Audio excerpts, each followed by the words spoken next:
radio has been taken over by forces of the unknown. You have been warned, so listen at your own risk. Be prepared as we discuss the paranormal. We will talk about things unseen, unknown, and unexplained. Here on Half Past Dead Paranormal Radios, with your host, Roger Belt.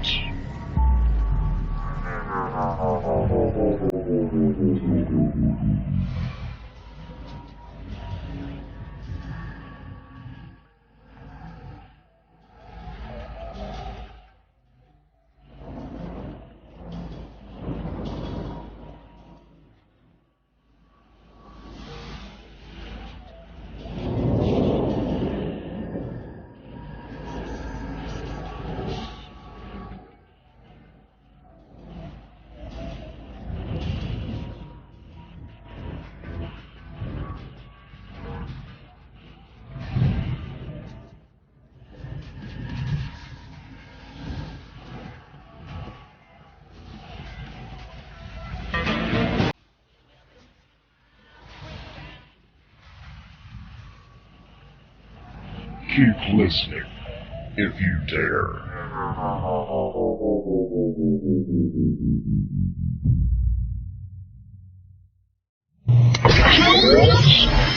You are listening to WCJV Digital Broadcasting, Youngstown, New York, the CJ Mars Radio Network.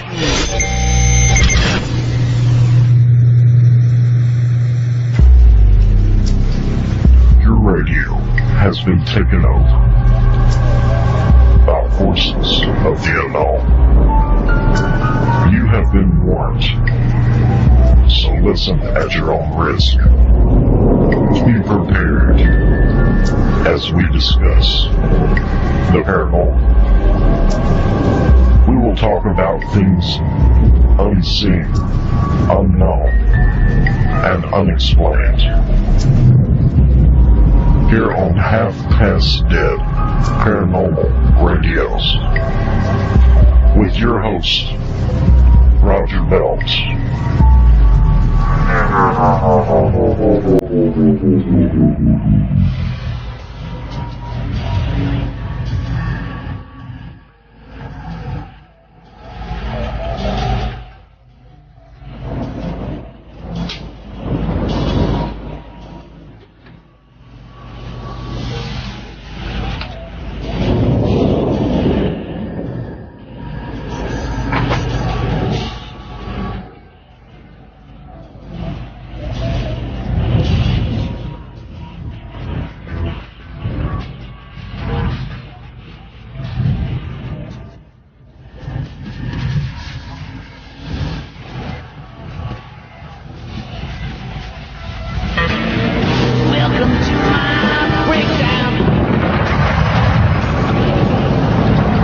Keep listening, if you dare.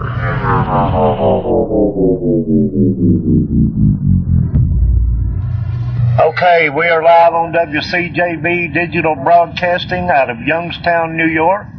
You're listening to Half Past Dead Paranormal Radio with your host, Roger Belt. And my guest tonight is Miss Anita Jo Intenzo. And I have talked to this lovely person one time before. Anita, how are you doing tonight?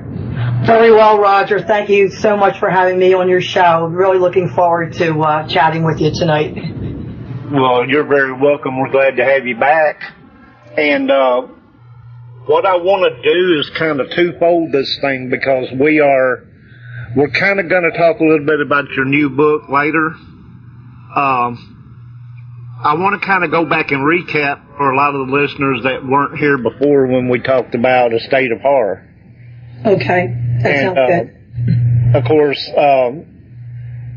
for everybody out there that don't know, Anita is an accomplished artist and also an author, however you pronounce that. Author, there we go. My English language ain't the best sometimes. But anyway, and we had talked about this, and I kind of wanted to go into, like, from the beginning of it, when your friend passed and you had to take care of the estate and stuff like that. When did actually, how far into it were you of the house cleaning and all that and getting stuff moved out before things kind of started going kind of crazy? Well, I'll tell you, Roger, we had been at the house and started to do cleaning up. We were facing a hoarding situation. We had no idea. My friend had so much that was hidden from me knowing him all those years that were in closets, and especially in this huge basement of his house. But when we went in, he died in January, the middle of January 2009, and we did not suspect anything out of the ordinary for several months while we were just so overwhelmed with trying to find things that were mentioned in the will. There was nothing really written down specifying what had to go to what people as far as labeled. I had to figure out through knowing him through all those years, what possibly where he could have had things stored, maybe what I was guessing at some things that maybe he wanted to put aside for people, but he died so unexpectedly, so it wasn't something that, he had intended to leave me in that type of a situation. But I would say probably at least 3-4 months we were just really focusing on clearing out the house as best we could, because it was going to be a long process. And we had a few strange things go on that were just like one-time thing. And we were in my friend's bedroom one day, my son Chris, and we were clearing out. He had a lot of these Tupperware bins, these huge bins that he had stored a lot of artifacts because he was an anthropologist. And when we were in that bedroom and in the process of clearing things out of his closet and also in the bedroom itself, we had left the room for a few minutes to go into another room to remove trash when we heard a large crash, and my son thought one of the bookshelves had come down, and we didn't think, we had been near that, anywhere near these shelves that would have caused that. But here, some of the Tupperware bins that had been stacked against one of the outside walls near a window had been thrown into the middle of the room, and the lids had popped open and all the contents spilled out all over the place. And we were really stunned at that point, thinking, okay, what is going on here? And this looks like somebody from the wall over had pushed these, in the middle of the room. And that was kind of a frightening activity to happen all of a sudden when we were in such stress anyway. And I just, I don't know why I said it, but I just called out to my friend and said, if it's you, Paul, I don't know if you died really suddenly, but, I'm in your bedroom and clearing out things. Maybe you don't like that I'm doing this, but you left it in the will that the house has to be cleared out for sale, and it's going to a charity, the proceeds. So that was where I had just kind of commanded to say, look, I don't know who this is, but, could you kind of cut it out? And that was it for the day. And we had nothing else that was really out of the ordinary until May of 2009. We had a sump pump constructed in the basement, was in really bad shape. We were getting some flooding in there, and this was not healthy for us while we had to spend so many hours in this huge basement, which was packed with, from the floor to the ceiling, with things that we had to go through and see what we had to get rid of and what had to go to people. And this construction crew was coming in the next day, but the day before, we were just primarily trying to get 145 section of wall pretty much cleared out so the men could make use a jackhammer and get into the concrete and put this drain in and for the sump pump. So that was our main focus, was like, we just got to get all the rest of the stuff moved from that area and move it to the other side of the basement.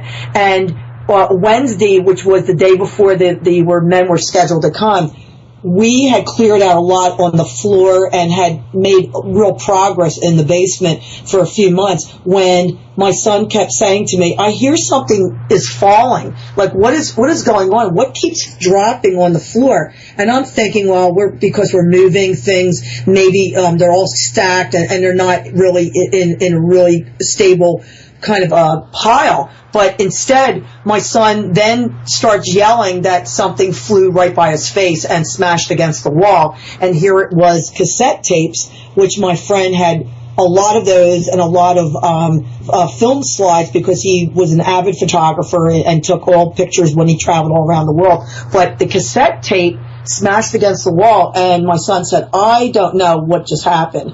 And I looked at him, I said, well, this is crazy. What's all of a sudden happening down here?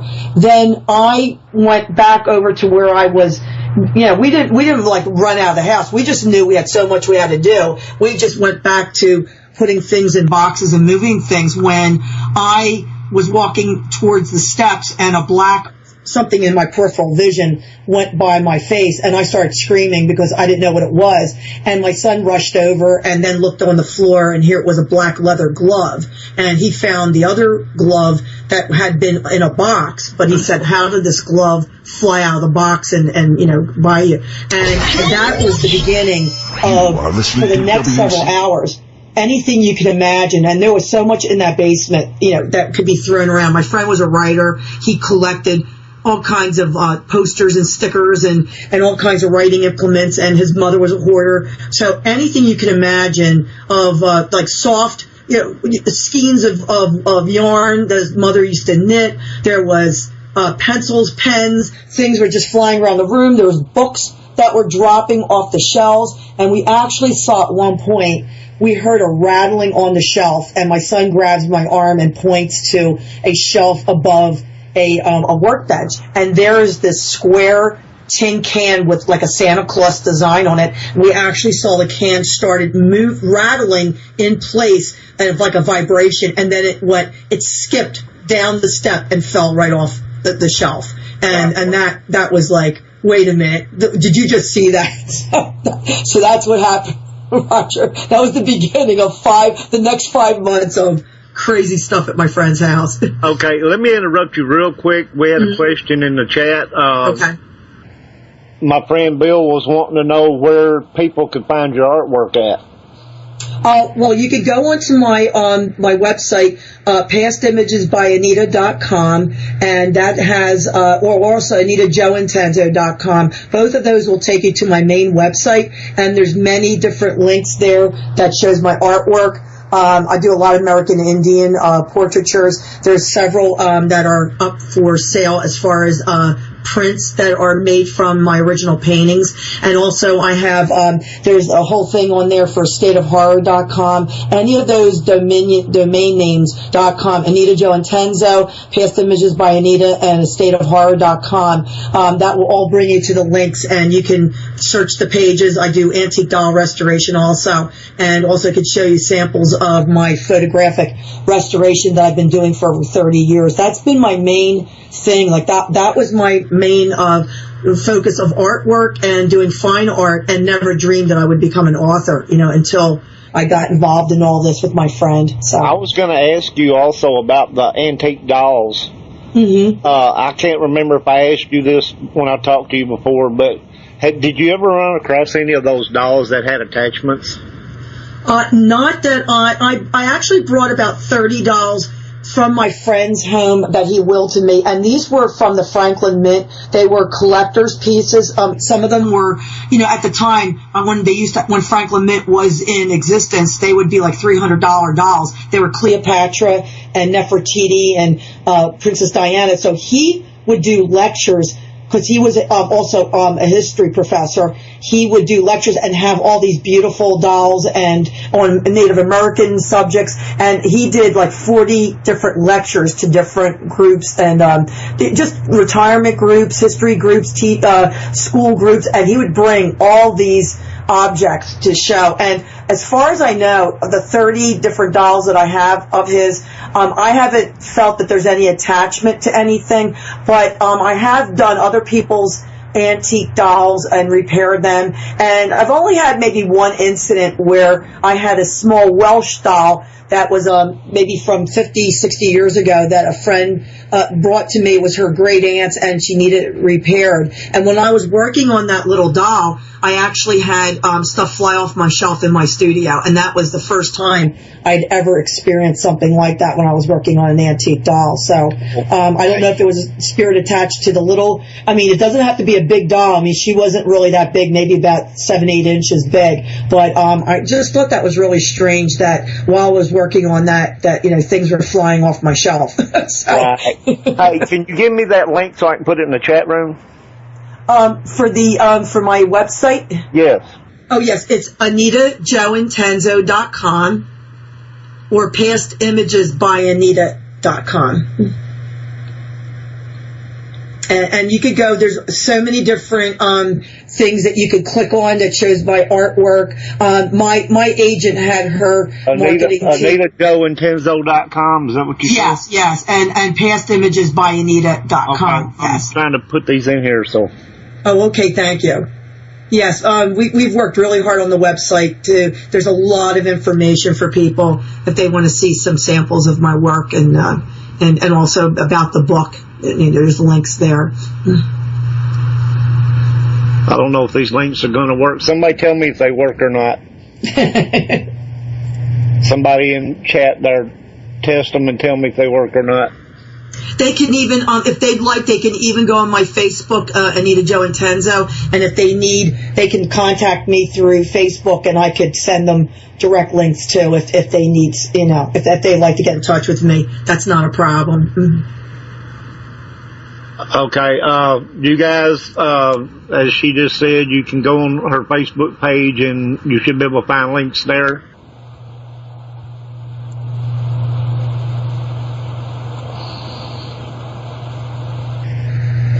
Yeah, we got the new play button now, so anybody that's not hearing, you have to go down there and click the play button. It's way down in the... Well, I said it was. Where is it? I don't even see it. Oh, it's up above now, yes. Okay, see, you done moved it on me again, CJ. You got to stop doing this. It was down there in Neverland. Now it's up above there in the sky. There you go. It's closer to heaven. Okay, so it is great. I can see much of her work as I am playing with the site. Cool.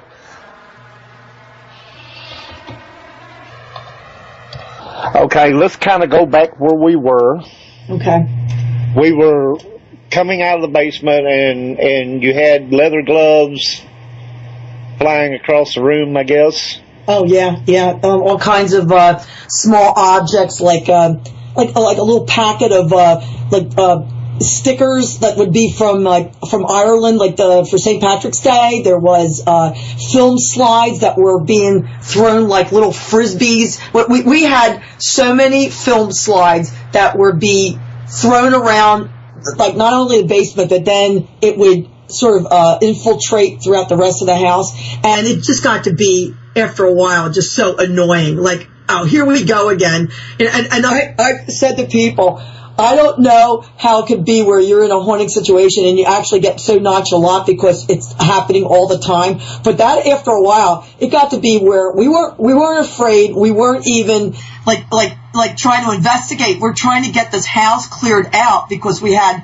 limited time, and while we're trying to do that, they're preventing us by distracting us from getting to the tasks at hand. And it would just be here we go again. Here's stuff more thrown. It's across the room. There's a pillow that just came off the couch and got thrown against the window. And at one time, I swear, I'm standing in the living room, and there's so much stuff that's piled that we're trying to go through, and we're giving away to charity. There was 700 bags of trash bags just of clothing that his mother accumulated, that she was a hoarder too, that I gave to charity groups. That was the good stuff. Then plus tons of stuff that must have just had to go in the trash because there was mold and mildew in the basement. But I was standing in the living room, and there was like a glove that you would use, one of those canvas gloves from the gardening, and it was a brand new glove, and in fact it still had never been, the tag was still on it. My friend who was a gardener, and I'm standing in the living room, and this glove, it's not being thrown, it's actually sailing across like a bird. It was fluttering in slow motion. This glove is just, I'm like looking at this, I go, what now? Like, this is the most incredible thing that I'm looking at over here. So within a short amount of time, we started having our audio recorder. We started bringing a tape recorder, and then we started getting voices on the tapes, EVPs, and then we dusted our camcorder out. This is like in 2009, and so we still had a camcorder, and bought tapes and started filming while we were there and catching some incredible poltergeist activity that's up on YouTube right now. We do have several short videos that shows the poltergeist activity in the basement and what we, had confronted us. And we have all intentions to have more in the future put up. Okay, did by any chance his mother, you said she hoarded things, right? Yes. Could there have been attachments to some of the stuff that she had collected? Absolutely, Roger. I think now looking back, there was this really almost, it was such a need for this attachment. Like they were people that travel around the world and bought things, and she bought stuff just in the United States also. As I said, she had 15 wardrobes of clothing in the basement, and each of these canvas wardrobes had about 300 items of clothing in them. So we're talking about literally hundreds and hundreds of, and they were never worn. She would just go shopping and just hoard clothing, and it would be sections of all white blouses, black skirts, here's navy blue, coats and jackets and sweaters in wardrobe closets folded. 10 people would have to be alive to be wearing all these outfits and things, and it was just this need maybe that never got. She was a product of depression. She came from Germany after the war and had lived through World War II. So there was her grandson told me later that she never thought she had enough because she had been so deprived, like during the war years, and came to this country with nothing. So there was this need to have all these things, but it was also to me such a shame and sad because it seemed like it never got filled, this emptiness, that she had and she bought the best of everything. This was not junk. I mean, I just gave a reenactment group. I had saved her hats. The hats were in the original boxes from Saks Fifth Avenue, John Wanamaker's house here in Philadelphia, which is now no longer in existence. But these hats were some of the best hats from the last 50 years, and I kept them thinking that I wanted to give them to a theater group. And well, here my niece joined a reenactment group of World War II reenactors, and I said, come to my garage. I've got hats for everybody that you can imagine. That if you need 1940, 1950 hats, I've got them, and I even have clothing that's from that era. So, I kept some things because they were really unique, and I'm so glad that she came and was able to use these things because, that's what was so hard for me too, Roger. The items weren't just stuff that you would throw out. Some of the stuff was like so beautiful that you didn't know what to do with it. I still have pieces of embroidery and beautiful blouses that are just packed away in crates because they're all handmade, and these things are like heirloom pieces. So that's why I've actually taken care in the last 6 years. I've gotten rid of a lot of things, but also I still have a lot of things that I need to also part with at some point because of what I'm dealing with all the time. If you would, in my Facebook PM, send me a link to your YouTube videos. I'd like to go watch those too. Oh, absolutely, yes. I'll do that for you, Roger, yes. Okay, after the show, so, after we get done or whatever. Okay. Now, she had, and being from Germany, now from what I understand about German people, they kind of had a tendency to collect unusual things. Mm-hmm. Yes. Like unusual clots or, just stuff that you would, even mirrors clots, I'm trying to think of what you call those chests. It's not like a cedar chest, but there were those dowry chests, those things that you see. The artwork on them was like really, extravagant. You know what I'm talking about? The wood. Oh yes, like you see that the German and the people they did those. Well, I'll tell you, they came to this country with not a lot. They sailed on a ship. Because I found pictures of all that, and my friend had told me they sailed in 1949. They came to this country. But what is more pretty incredible is what her husband, what he probably was attached to, and we're talking about during World War II and also the Nazi Party. So we've got that link going on too. So we've got a lot of things that we found out that's connected with. Yeah, and if they brought stuff over here, like from the Nazi era. Oh yes, yeah. Nazi soldiers or whatever, Yeah. Well, my friend was not very. He didn't talk about his dad's past very much. I thought his father might have been too old to have been in World War II, but apparently he was. He had been in the Navy, and also now the research I've done because of what we found at the house that probably I was never supposed to find. He was involved with the Nazi service, and it goes even more deeper than that. And we have actually relics and things. There's things from the Nazi Party. So I have some things. So this has been something that I never thought I was going to be even researching, but I'm heavily involved now we've researched World War II, and I've gotten a researcher and archivist who went down to Washington D.C.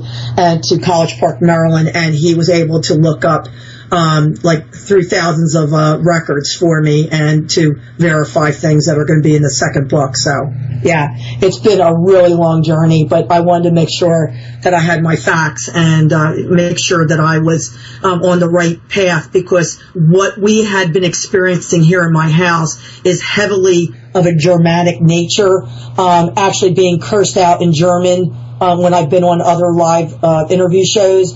Also, there's going to be a section in the book where my son was taken over in writing when he was writing a chapter of my new book.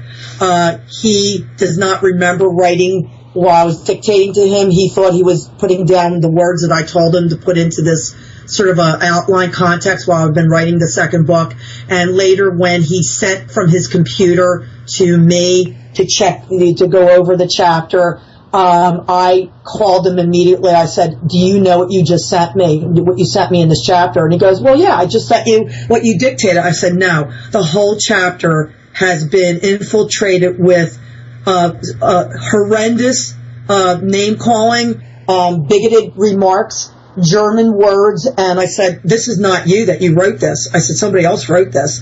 And I sent this to my literary agent when we were writing the chapters, and she was absolutely floored. She goes, "Anita, I've never seen 5-6 pages of something took over your son to write this." And she said, "This is like a warning. They're telling me to be very afraid that I'm writing this book."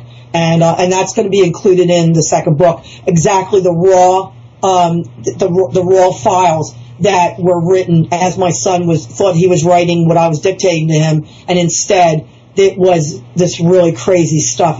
Some of it was actually hilarious, the way they were mocking me and my son, but also very, very sinister and very dark, and I would call it demonic because of what they're coming after me to say in German, like, be afraid, be afraid. And because I have a German dictionary, and I'm like, okay, this stuff is not English. This is written in German. So, yeah, Roger, we've got a real fun time over here trying to write the second book. It sounds like you guys were just having a blast, We never know. We never know. If you would give everybody the place links to where they can go and find State of Horror. If you haven't read that, you need to read that one before you even think about the new one. So, well, that they could go on just stateofhorror.com, Roger, and that will take them right to where they can purchase the book on Amazon and Kindle. Okay, y'all need to check that one out first because trust me, you'll love it. You need to go there before you go to the next one because it's kind of like the lead in to everything that happened prior to what inspired the new one. So you need to go from beginning and then go through all that. So, okay, Bill Wallace is asking, do you have the tapes to point to whom was taken over? Well, we have audio tapes of voices that are different in a different language that we think is some of it's German. There's also if they read the first book, what I put in some of the chapters is an exact transcript of from the audio files. One day I did 8 hours of listening through various tapes to put a couple chapters together to make it very coherent so people can see and read the amount of different, almost like diversity of spirits or ghosts that were at the house. Also, we have about 8 or 9 camcorder tapes of evidence that we've photographed, and if I'm going to give you the YouTube links that you can view a few of these and see that. But also, in the second book, my agent right now, she's deciding what is the best way to include this, we call it the hijacked chapter, that, it's not us writing in this chapter, but how to fit this in the book. So, I've been trying to make as much available as possible to readers and people of the different, groups of the paranormal community because, the truth is knowledge and its power because that's true. I never have to back away from whatever I've said because everything I'm telling people is the truth from what I've lived through and my son. And we have about 12 witnesses that were also at my friend's house that they're also involved in the chapters in the first book that, I changed some names. Some of them didn't care if their real name was in it because we only use first names. But they would come to the house really skeptical, and I said, look, we just need body count. We just need people to haul junk out of here, and I just can't physically do this myself, and my son is so exhausted. We're putting 40 hours a week here. For 10 months we did this. So they would come in, and by the end of the time being in there, even though we'd say, we don't know if there's going to be any activity, it's a crapshoot. We just don't know. But once they would be in there, and we'd start moving a lot of boxes, stuff would start happening, things would get thrown against a metal cabinet, and his friends would then say, you know what, you guys, I don't know how you're doing this. I can't come back here. This is it. I've been, one of his friends did come about a half a dozen times. He was so great, but he had such an experience one time that's in the book probably near the ending chapters. His name is Danny, and Danny had such an experience that he ran out of the house and said, I can't come back here anymore. I'm done. This is it, because he was so frightened. And he still talks to this day about his experiences at the house.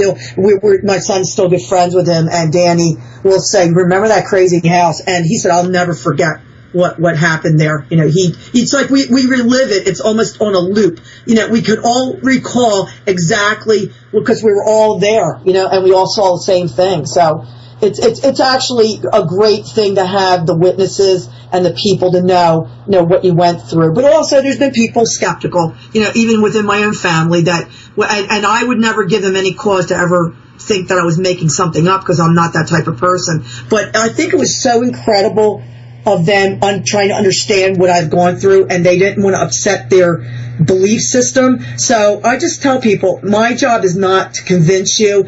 It's just to share my story and to let other people know that you're not alone, that I was just, an average person. Now I realize I guess I wasn't average because now I realize, I've been gifted all my life, but I just never really want to acknowledge it. But my son is highly gifted now, and he was probably when he was young. And now this trauma from my friend's house has opened up so many things to him. So I'll tell you, Roger, it's not for the faint of heart to really to have to, to come on to radio shows and to tell people, what you've really been through, because you never know if people are going to believe you or not. But I'm at the point where the truth to me is powerful, and and I know what I went through, and I hope people would understand, that I'm telling the truth.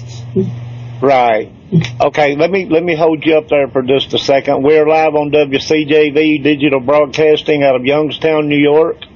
This is Half Past Dead Paranormal Radio with your host, Roger Belt, and my guest, Anita Jo Intenzo.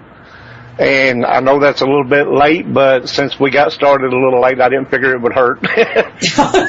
Okay, so getting back into things here, William had asked earlier if your son was taken over while he copied your transcripts, or you sent him this message. And I told him basically that you didn't send him what he wrote, you sent him something else, and he wrote something different. Well, the way it was set up, he was off one day from work, and I needed him to work on his laptop, and I was going through my notes. So what I said to him was, since you were involved in this chapter, like heavily, I said, let me dictate through my notes, and you type while I dictate to you, because I kept notes, all the time. That was at my friend's house, and I have folders full of things, that have happened since, for all our material. Also, I have almost a photographic memory in a lot, then I can recall things pretty well, but I always write things down because there's just so much that's happened. So what I was doing was dictating to him, setting up the scene, and I told him, I could fill in some things later, but let's just get this rough draft down it happened to be, like, at the time, chapter 6, I called it, but it's changed in numerical order now, in my second book at this point. And he was typing what I was dictating. He was not right near me. He was on the floor, and just, casual. He was like, he propped himself up, and he's doing this. And I guess we were at it for about an hour or two, and then he was finished. And he said, well, look, I've got it on my laptop, the chapter. I said, let me email it to you, Mom, to your computer. And he said, then, you go over it and you do your magic, do the edit and things. And I thanked him for getting that rough part done for me, the rough draft. Well, he and his wife went to a party that night, and I just thought, well, let me just go over this tonight. It's fresh in my mind, and see what this looks like. It was about 5-6 pages of the way it was, like, in notation and putting sentences down. I started reading it, Roger. I did not know what I was reading. I go, what is happening? What is this? This isn't what we wrote. And it would take a sentence that we had put into dictation and changed it around into a whole different meaning. And then it would fit in words in, like, I don't even want to say them over the air because some of them are so foul. But it would be like where we were talking about, we had some work done on my house, for an example, and the fellows that were here on the construction crew, they didn't know that we had some problems at the house, and I didn't want to tell them because I thought, well, I'm not going to get anybody to work on my house if they think my house is haunted. So they put new siding on my house, and they were experiencing some strange things, and then finally when the job was done, they came to me and they said, you want to tell us about what's going on with your house? I go, well, what are you talking about? I'm playing dumb. And they go, well, our tools are flying out of our belts while we're on the ladder. And the one fellow said your garage door was going up and down, and we know you had gone to the store and you hadn't come back yet, and we were wondering why the garage door is going up and down. And then there was something on the lamppost that one of the guys was fixing the electrical connection, and he looks where he had put all the parts from the top of the lamppost, and were missing. And he's searching for 20 minutes all around the house, like, I just left the stuff right here. He comes back, and everything is right back to where it was. And he said, for 20 minutes, I couldn't find the stuff. So they were playing with. Excuse me? They were playing with him. Exactly. And so that's what we were discussing that in our chapter about how the fellas were, finding this really crazy. And in fact, one of them had found something on the ground, and what it was a candle snuffer.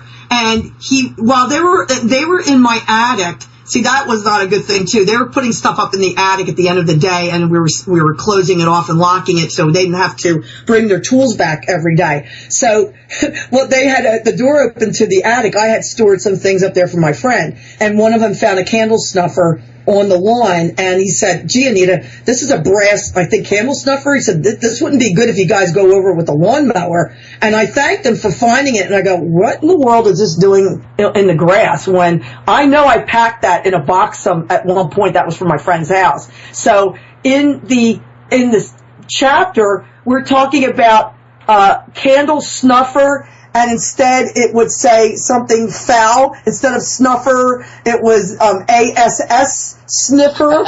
So that's the kind of drift of so that's how the things were getting changed on the chapter. But they were going and calling me names, calling my son names, and then getting into where names popped up that were my friend's name and his father's name popped up, which they're changed in the book. They're not the real names of the first names of the people, and their last names I changed. So it's like they're letting me know that, guess what? We're taking over his hands, because he doesn't remember that only writing what I dictated. And when I showed him, and I called him up and I said, "You got to hear what I'm reading to you." And he was hysterical at some points because it was so funny, some of it, the way they manipulated, but also some of it was horrendous and very, very spooky. I'll tell you. And he said, "I don't know what to say, Mom." I go, "There's nothing to say." I said, "Now I got to rewrite the whole chapter because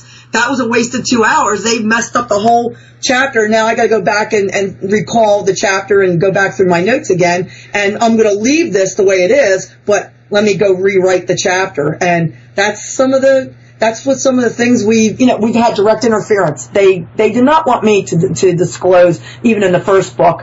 I've been called all kinds of names because, they say right on air, which we've picked up on, the broadcast, she's a liar, don't believe her, long live the Fuhrer, all this kind of stuff. Hey, Frank in chat asked, has Chris had any events of automatic writing or typing happen since then?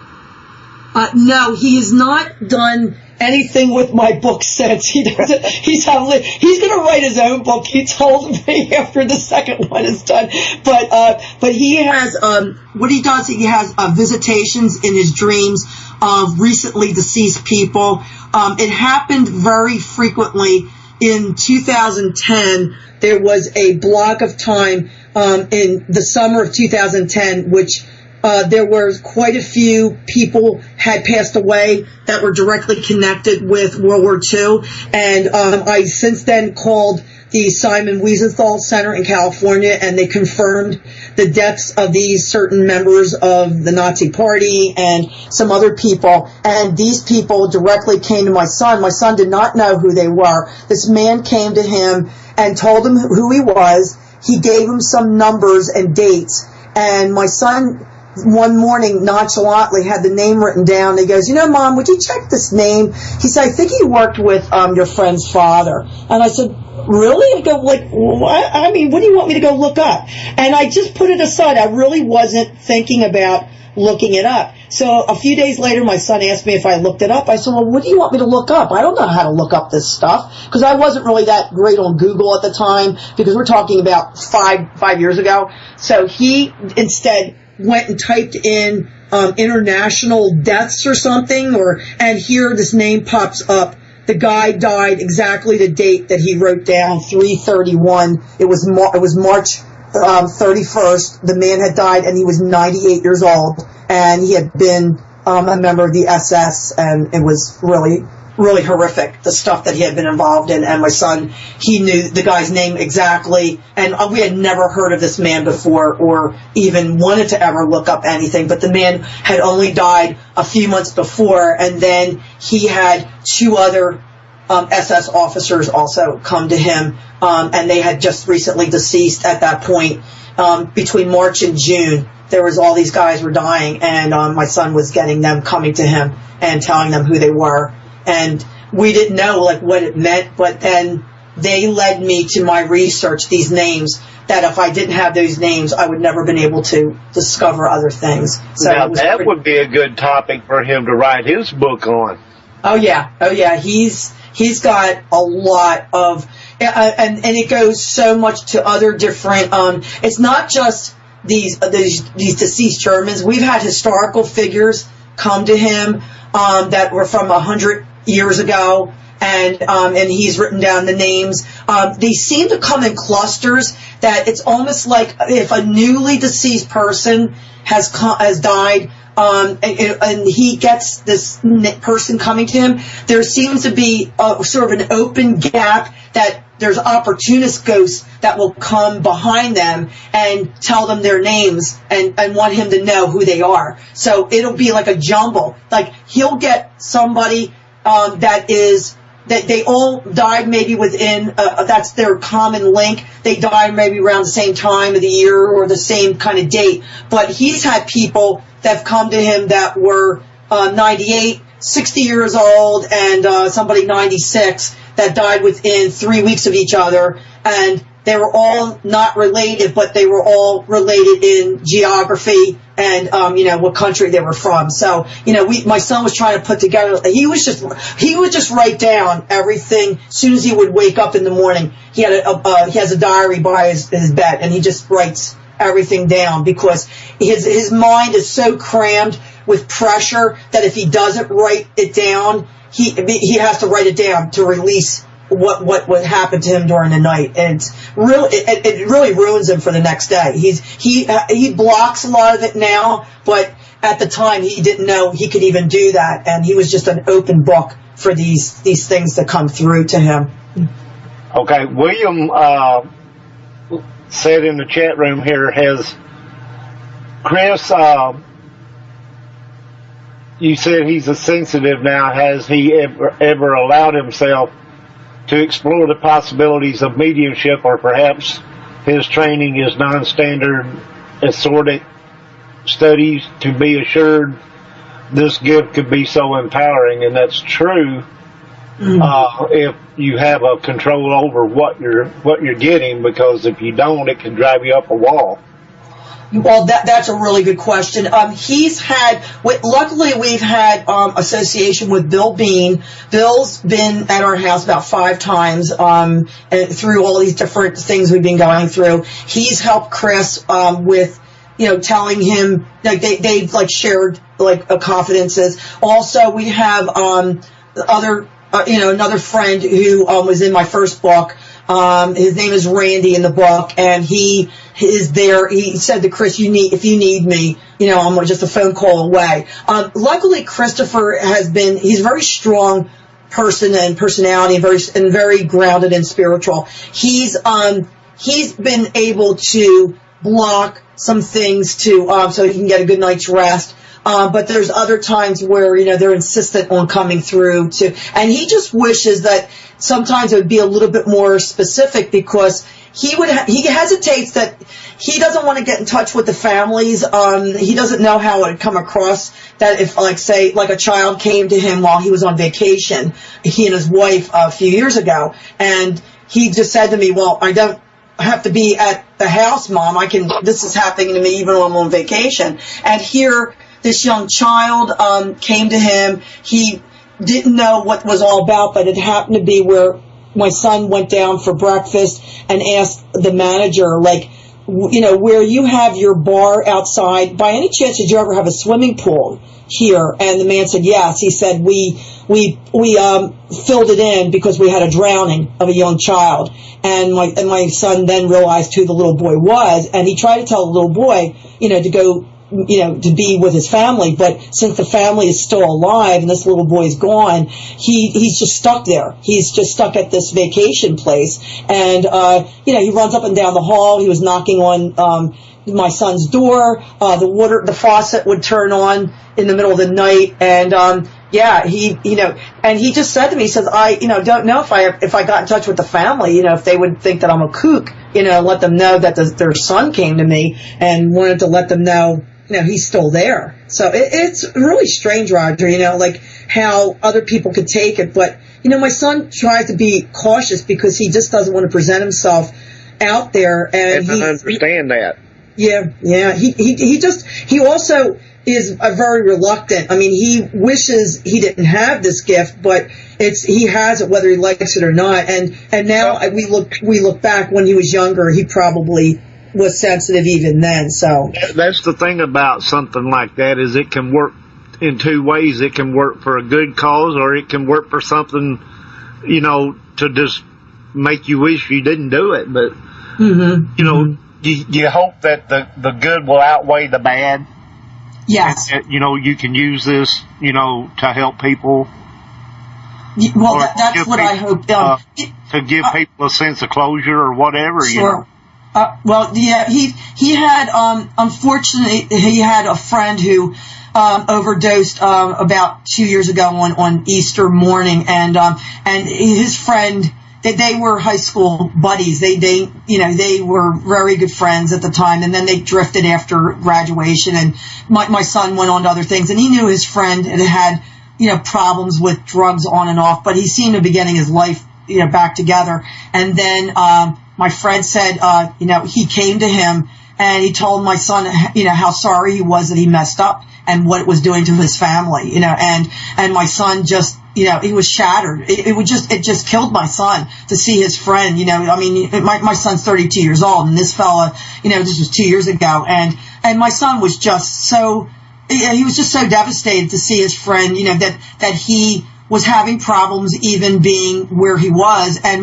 But my son did have his friend visit him several times, and my son was able to help him cross into a better type of place because his friend was being tormented. His friend was in not a great place because of what he had done and what he, did. Maybe he didn't intend to do it, but my son then knows that about 6 months later, the friend came to him, and my son was instrumental in whatever he talked to his friend. Then he was able to get him to move further along and not be in torment anymore. But my son said somebody else took his place. He said that my friend moved on, but there's another person who's being in replaced, and he said this is the way it happens, that there's always going to be somebody who is ending a life too soon or maybe taking things in their own hands, and they're not knowing what the consequences are, and my son, Dante's Inferno is one of my son's favorite books, if you can believe this, and now I know why, because, he's understanding, the different levels of hell and what's going, because he's actually tapping into some of these things, and this is stuff that is beyond my wildest comprehension, that he has, and he's very nonchalant. He takes it all in stride, thank God, that he's the way he is, and and he has a real sense of humor about life, and people just gravitate towards him because he's a life of the party, and the kids just love him. He's just a big overgrown kid himself, the way he loves with kids. But at the same point, the sensitivity, he's very, very, he's taken so hard when we have 2 young children that pass through here on our grounds, and they are twins. They're 4 years old when they passed, and they come to my son, and my son wants them to move on, and they don't want to. They like it too much, running around our grounds and throwing my son catches off the window and being mischievous. They're just mischievous spirits, but we've tried everything to try to get these young spirits to move on, and they have their own will. They don't want to cross, so unless I guess, there's going to be a time when they realize they have to, but it's crazy. It's crazy to live. We live a paranormal life almost every day. That it's just, we never know what each day is going to bring. Okay, Mars in the chat room asked a good question. Mm-hmm. He says, well, with that statement, what determines what type of place you end up after one passes? Yeah, I am not a theologian, or, I only know what, I was brought up in Christian religion, and just, and things that I've been through are really in direct conflict with even my upbringing, and that's why today, I know what happened to me, and I know what we've tapped into or what we've seen. I think there might be just sort of this intermediate kind of plane between, what they say ghosts are more that they're grounded, and then the spirits are ones that have actually moved on and have seen the light. My son, he gets visited by probably ghosts, spirits that have not moved on yet, and they seem to be hanging around for whatever reason. But also, we've been privileged to see some deceased spirits, and they've moved on to the light. They have moved on. In fact, we've been instrumental with Bill Bean here. He's been able to move on. There was a whole surface line of spirits that were connected to our property, and Chris was told that they were able to move on and go home. That's what the way they phrase it, to go home. So I just think that there seems to be almost like, I don't know if you would call it limbo or the earthly spirit plane. Like there seems to be this intermediate plane for people that are not quite sure of where they want to go, or maybe have died very suddenly or violent deaths. And I think that seems to be like 70% of the cases of really ghostly activity seem to be of people not knowing that they passed, or kind of violent deaths, or things like all of a sudden they weren't aware of and they passed on, and time stands still for them. They have no sense of time like we do on Earth here. So, I'm just telling people what we're experiencing, and I don't know if we have any real answers, but all we can do is share some of the experience, and tell people, like, this is what kind of messages we've gotten, and we're not really sure, where it's going to take us, or what science or parapsychologists are going to catch up with, and see what they need to find out that we're experiencing. We would love that people would, if somebody would in depth want to do a study who's a parapsychologist to really understand all these things that we're confronting, at my house, and when we confronted my friend's house. I'd love to get some real bona fide answers, but right now we're getting a lot of different types of answers from different people's experiences and from different groups, and maybe that's, we're all just trying to, at one community, to find answers. Okay, William says, I have no recommendation for a mentor, but it sure sounds like he could use a mentor. And then Kevin says, or who don't want to face what they think their afterlife is going to be, might keep them here. Yeah.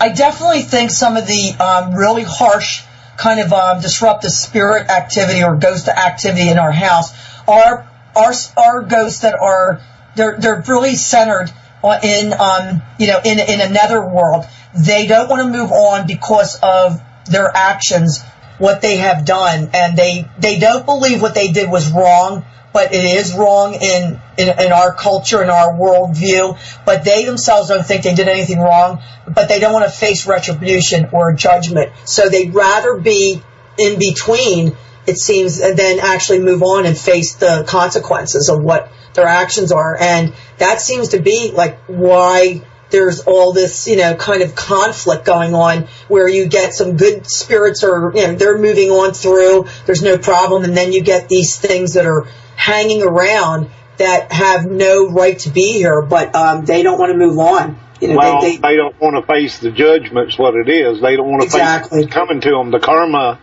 zone, William also said, we are so limited to religious vocabulary when it comes to this subject. We as parapeeps, and that's my favorite word, peeps, need to establish a vocabulary that transcends religious dogma and prejudice, and that is so right, because absolutely, that's such a good thing he just said. Look at how many different religions there are. Yeah. Are you going to pin yourself to one thing? Oh, or are you going to allow your tiny brain to expand?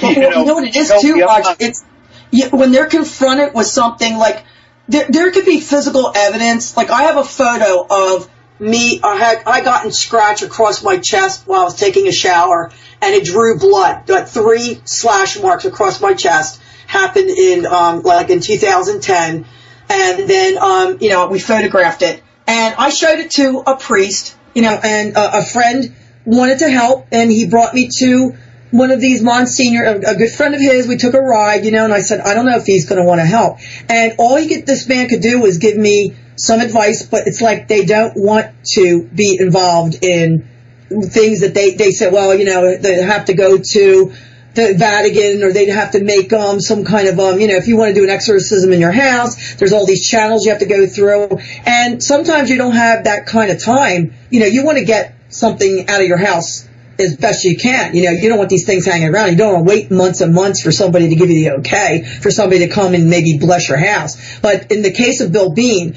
when I put out a call, which was right on Facebook, and asked for some help, I got a woman who was from an investigative group, God bless her, that she put me in touch with Bill Bean, and Bill's only 2 hours away from where I live. And Bill came, and he came right away, and he said, I know what you're dealing with, Anita, because I've lived through this myself. And he was able to put my son and I at ease to know that we had a person who was an advocate for us, who believed us 100%, and he said, yeah, it's really bad here. He said, before I even pulled up, I was outside your house, and I could feel the negative energy and stuff that's going on in here. I said, well, I brought over artifacts that were at my friend's house that he willed to me, and I brought them to my house because I had no place to store them, and I didn't know what I was doing. I didn't think that there was anything attached to these things, because I really didn't believe that. And 6 years ago, that was something that was really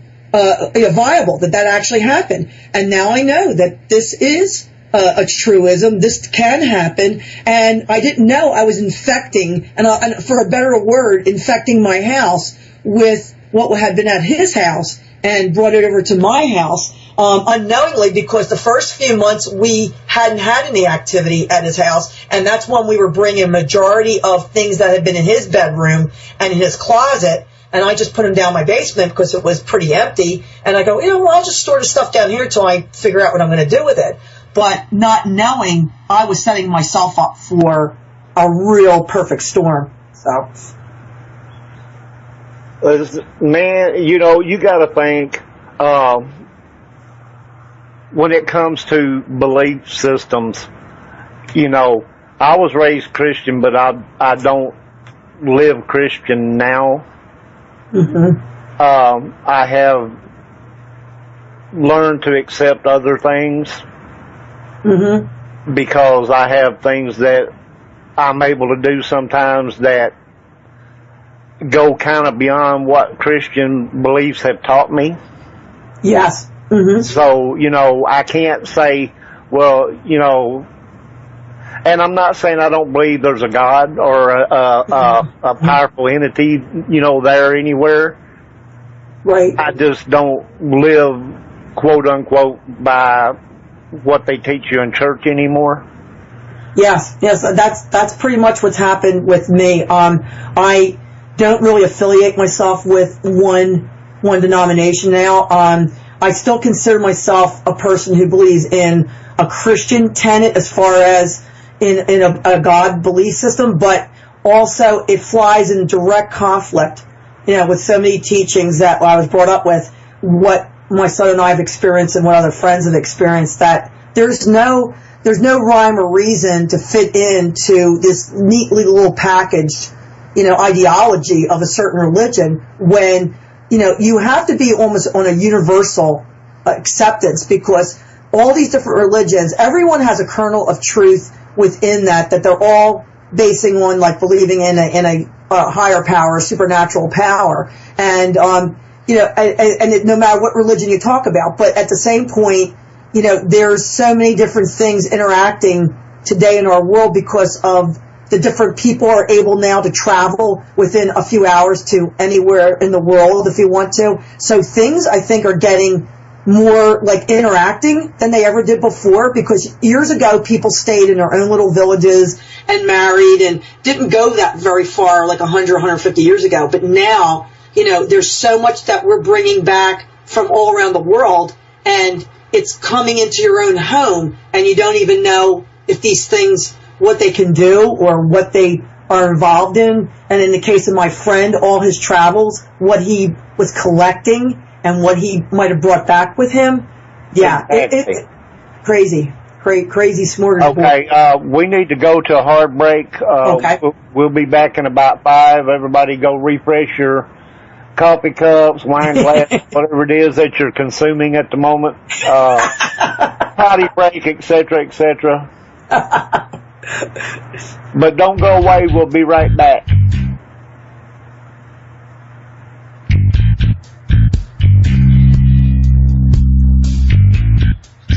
Hi there, this is Frank Lee. We're glad you've tuned in. Okay.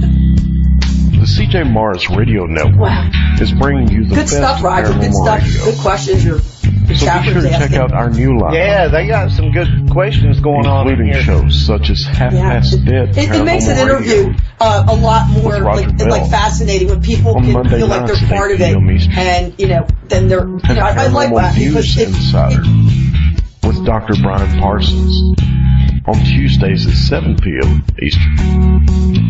And then, of course, there's my show, Paranormalities and Ponderings, Tuesdays at 9 p.m. Eastern. Then you don't want to miss Paranormal Experience with Kat Hobson on Wednesdays at 8 p.m. Eastern.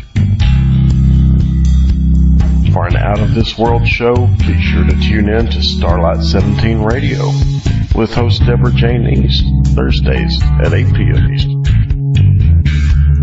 And you can't miss Breaking Bread with Jesus, Jesus Pye Jr., that is, on Fridays at 8 p.m. Another show that you don't want to miss is Blackthorn Path with Auntie G and Mumsy B, Sundays at 8 p.m. Eastern. And finally, our newest addition to the lineup is the Paranormal Chronicles with G.L. Davies, Sundays at 9 p.m. Eastern. As you can see, we're bringing you the best in paranormal radio, so we can all learn together. So be sure and tune in so you don't miss out. We'll see you soon. Okay, we are back, people. Talking about all kinds of interesting things, of course. And I want to talk a little bit about now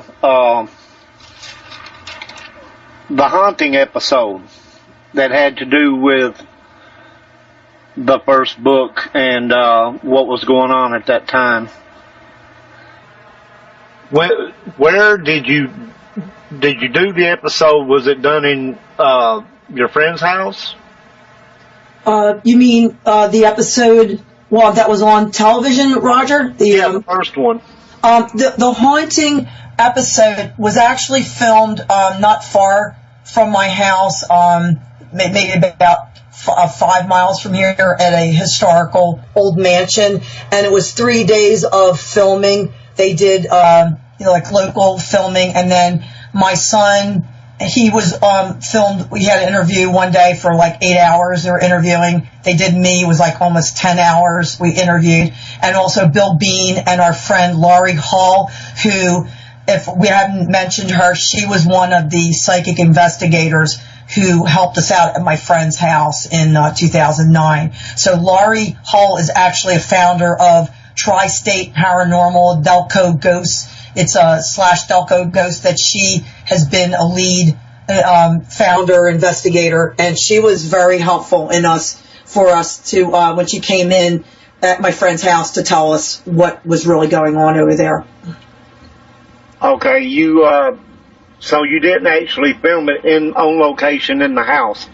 No, it was no, they didn't want to do that because of, it's in a neighborhood and they didn't want all the activity to, maybe have people interfere. So we were sort of at an away location, kind of isolated. So for this, when they did the sound checks, and it was just a really cool old Georgian mansion out in King of Prussia somewhere, which is about maybe 5 miles from here. And we were there for several days, filming, for the episode. What I was thinking was, it would have been a lot more interesting had they done it in the actual haunted location, because you could have actually had stuff happen that would have been captured on the actual episode, as it was going on. Well, my friend's house was sold in March or April of 2010 because it was after I was finished there in October 2009. We sold it to a contractor and they gutted the place. And then it was remodeled and sold about maybe 6 months later to a couple that were coming from out of town. And they did a beautiful job. I was really, they called us to let us see what they had done. I mean, the basement, which had been horrendous, what we had been dealing with, they had transformed everything in beautiful remodeling. And we didn't hear anything after that there was any problems at the house. And the neighbor who lived in the back, she would call me and say, they seem to be very happy there. Because my son said, because everything got moved to our house instead. Now, I had asked the producer when they first contacted us, did they want to do it at my house? And the idea was they were afraid that we could have maybe had things go on that maybe would disrupted the filming, and they didn't want to take a chance because we'd actually had Laurie Hall had come with her investigative team in 2010. I had called her, told her what we were having a lot of problems, and her cameraman, who had set up a camera in my hallway that would face the staircase that went up to the second floor, he set up his camera for several hours, and they did an investigation. In fact, they came back several times. But the one time that this one cameraman, when he went to retrieve the film to see what he had captured, his expensive camera was completely fried and all the film was destroyed. There was nothing that he had. The camera was like useless, and he never came back after that. He said, I can't afford to have another camera that's going to be fried. It was completely destroyed because they didn't want us to film anything. And Laurie was concerned, like when she had been here at my house, she had like a physical attack. She had been attacked, and I was threatened. She had picked up on all this. So in a way, I think they were maybe because of insurance things, or they did not want to film at my house, and I was almost like glad because it would have been really very hard the way that they had all the camera equipment and everything to have that set up for a couple of days in one location. But I was surprised where we went. There was actually some things that happened while we were on that location. My son told me later that when he walked into the house, he goes, there's a woman upstairs that was looking out the window at us when we walked in, and he didn't tell me till later, and he goes, there's some stuff going on at that place too. He said, because it's an old house, and they had some disruption with audio and lighting stuff, that things would just go out and they had to renew the batteries. So it was not without incident there, but it wasn't to the extent which I think could have been maybe at my house if they because we had a film crew here to do a book trailer, and we captured on the still camera, and also I'll send you the link, Roger, to the trailer for my first book, A State of Horror, because the first 10 seconds when you see the trailer and there's a door that opens, you'll see our shadow man on the front door that we did not know we captured. And it was something I had seen in my hallway. And the shadow guy with a brim hat, he's right there on our video. And that's been one of the most exciting things to actually, we never expected to capture anything like that. And our editor and cinematographer called me when we were doing the trailer. And Bill called me and he said, Anita, there's nobody that had a hat on, and he said, we made sure, we did 12 takes of your front door because we did not want to show anything. We just wanted the door open by itself and creak like it did, and we did not expect to see a shadow on that door because that's not us. And I go, well, you know what? That's our shadow man because I've seen him with the brim hat in my hallway. And that was portrayed in the haunting episode. The only thing they did wrong was that in the episode they showed the man in the backyard, that my son has a dream and he sees this man with overalls like a farmer, but they should have had him wearing a brimmed hat because that was what my son had seen in a dream. And then I saw this shadow man in my hallway with a brimmed hat, and that got captured on our trailer. So I'll definitely send you the link to our trailer, Roger, and everybody can. And there's also an EVP, the barking of a dog, just one brief bark of a dog before you see the Shadow Man on the front of the panel door, and the brimmed hat man always was accompanied by his big black wolf-like dog that my son also saw in the dream. So it's really crazy that we got the bark of a dog, and then the Shadow Man appears on our front of our trailer. So I actually had a experience of a barking dog one time. The funny thing about this is I was in a house. I was in the front room where they had designed for a playroom. Mm-hmm. And they had like all kinds of toys around, and they had this little dog in there. Uh-huh. Okay, when I played the tape back and I heard the little like a toy dog would do. Yeah. I asked them if they had a toy dog in there because it was dark. I couldn't see everything. I just knew there was toys strolled around. Yeah, yeah. And she's like, yes, we do, but it doesn't bark. Oh, my goodness. So you picked... Isn't that... Oh, wow. Yeah, that was wild. Well, at my friend's house, he had a deceased cat. We did not know when we were going through the closets. We were getting meowing sounds and scratching, like, in the wall. And then we came across a box of the cat's ashes that my friend never could bring himself to bury. I go, oh, great. I know which cat this is. This is his deceased cat, Heidi, or whatever it was.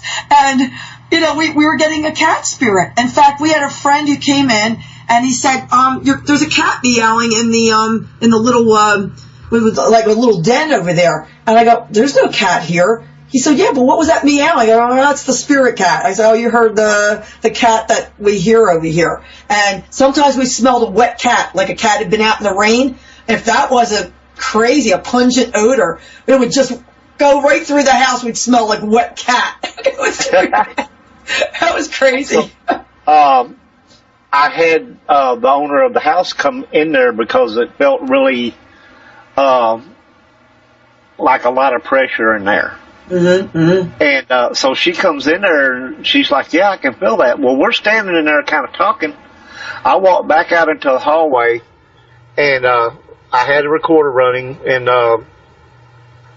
I was just talking to her about the pressure, and I was saying, as I walked out, I said, when you come out here, the pressure's not so bad. Mm-hmm. And she was still standing in the room. Yeah. And when we played that tape back, we had a voice come over that said David, and it sounded like the little kid from the Shining movie. Oh, my goodness. Oh, my goodness. For how his little friend, when he'd do his little friend's voice, it would be like stuttered out, sort of. Uh-huh, uh-huh. Oh, my goodness. And it's like, Oh, my gosh. It's like, whoa.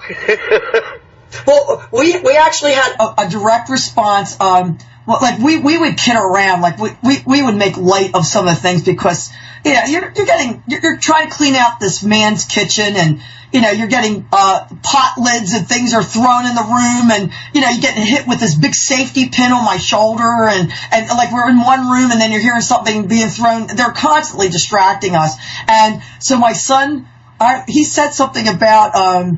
He said, I guess it's a good day, like when he was he had a newspaper and he was wrapping up some cups or something, and he goes, oh, here's an obituary. I said, it's a good thing, to see that your name's not in the obituary. And they said something about, a voice reacted and said, not if you're dead, or something like that. And we heard this disembodied voice, we heard a child first, then we heard someone said, yeah, it's not good if you're dead.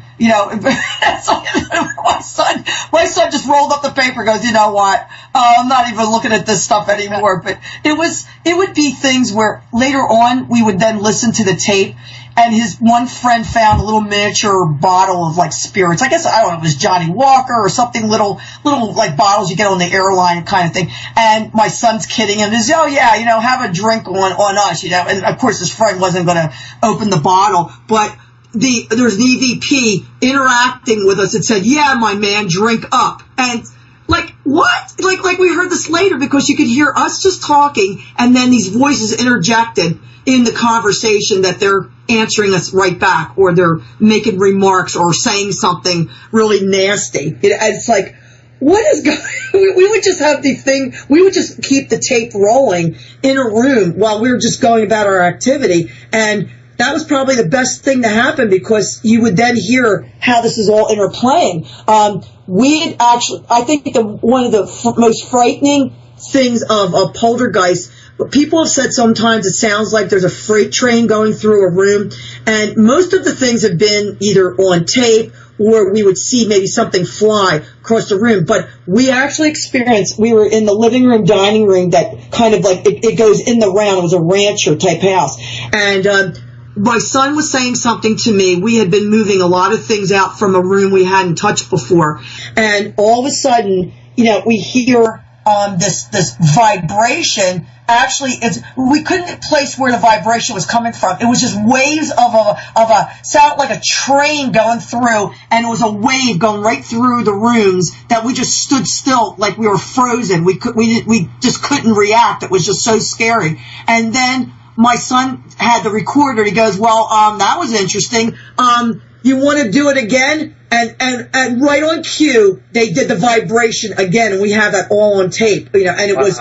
And it was like it was a metallic. It was so out-of-worldly, the sound of it, that you could, when we picked it up, and it didn't sound like anything like on Earth that you would hear. It was, you can't even describe the sound, but you could feel right, like our skin, we could feel the vibration going right through us in the rooms, that it was like nothing actually like moved, but you felt like the room was like moving, and we caught all that on tape, and it was a real long portion that and in fact they would open up the refrigerator or the freezer when we would be in one room, and then we would hear something like what's that motor running, and hear the refrigerator door would be open, and then we'd have to close it again, or the lights would go on or off, or there was a sensor for when we weren't there for the security system, and the sensor light usually would only flick on if somebody was moving in front of it. Normally it would just be like dark, the light. And we would be way out of shot of this sensor light, and we could see the light flickering as if something was moving in front of it. And we would just stand still and watch this as if it was, I said, is somebody walking by there? And the thing would blink like it was answering us. And, to be in direct responses. Like, we had the repetitive haunting, we had intelligent haunting, and the poltergeist. We had the trifecta at my friend's house. And even an apparition, his friend Danny did see what we think was my friend. He saw an apparition at the bottom of the basement steps while he was in the kitchen. And that poor kid, I've never seen a kid, he just went white, and he just stood there, and he goes, I just think I saw somebody, and when he described him, it was my friend. I go, that's my friend that you just described. And Danny had never met my friend or seen his picture. So when he described him, and so he was hanging around because he died suddenly of a heart attack at 55, and he couldn't rectify the idea that he was gone, that he was now no longer had all his things that he collected, and didn't want to let go of these things. So. Right. We're going to be coming up on our caller break here in 2 or 3 minutes, but I wanted to kind of get into a little bit of the new book before we run out of time, especially they did on the haunting show, they added some stuff, and they gave it a new name, and it has demonic in it. Can you explain that? Yes. Some of it for the show, they concentrated on not so much on, like, when they showed that figurine of like this demonic entity, it was their representation of some of the dark force and evil kind of things that were being directed to us. Now we might not have now, Laurie Hull saw something at my friend's house that scared her to death, and she said she'd never seen anything like it. But it wasn't quite what they showed on, that was actually for entertainment value, like, as far as demonic looking, but it was really to represent all the really horrible and dark energy that was being directed at us in my house now. And Laurie had been attacked. She was trying to really get to the bottom in the basement, and there's that scene where she and I are in the basement, and she is like actually has me behind her, and she's protecting me, and she tells me to get out of the room and go upstairs. And that really happened. And she said, Anita, get out of the basement. And she said, don't question me, just do it. And I didn't want to leave her. I was afraid, that something, but she said, no, just do it. So I ran upstairs, and my son and his wife were in the living room. They said, what's going on? I go, Laurie told me to leave, that she was afraid for something was going on. And Laurie was physically attacked. I was shown scenes in her mind. She was in direct contact, that she was going to be strangled and that I was going to be strangled. And when she came up from the basement a few minutes later, she was really physically ill. She was so sick. And she had to then call it a night. She couldn't stay much longer. She said, I have to leave, Anita. She said, I'll be in touch with you tomorrow. But right now, she said, and I asked her what she was been shown, and she did not want to tell me what she had been shown in her mind and the horrible images. But she did say to me, she said, they want you. Somebody is singling out. They want you all to themselves. And I'm really afraid for you that you're here. But I said, well, look, I mean, like you have to leave. I understand that. But, my son's right. He's here right now. And I mean, I'm not alone.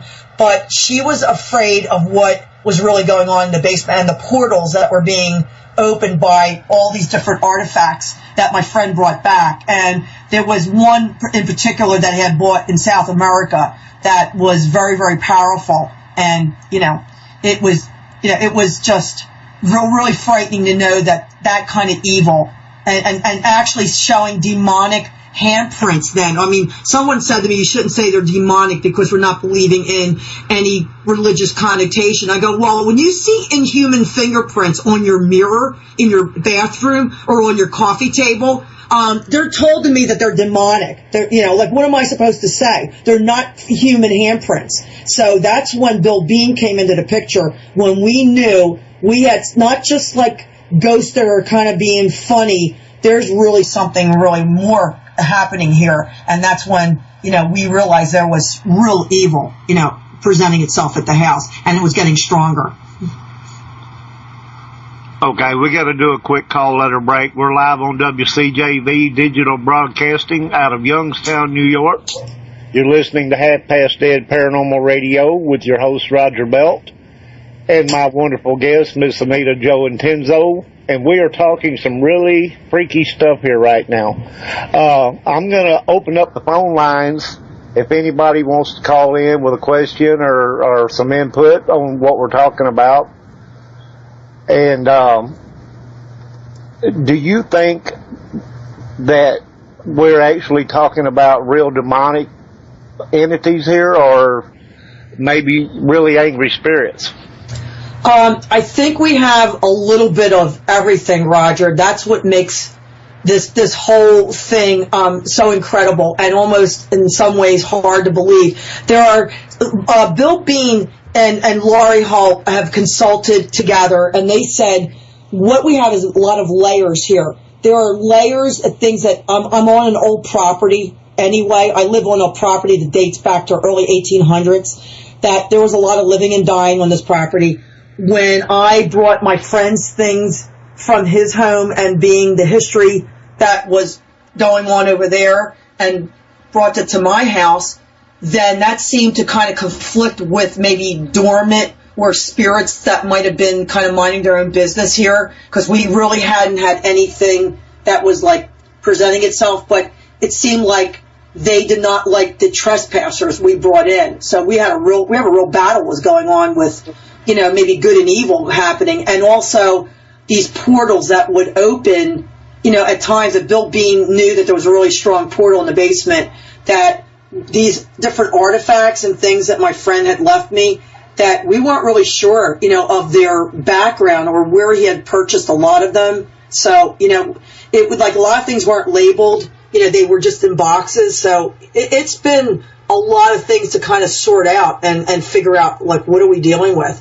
And maybe that's what these angry spirits, they're angry, but then you've got something that's not, that's never been human either. That's okay. Now, itself. If you have, and this is just a theory, so, Mm-hmm. okay, caller, you're online.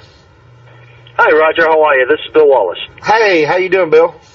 I'm having a wonderful evening, and Anita, you are absolutely amazing.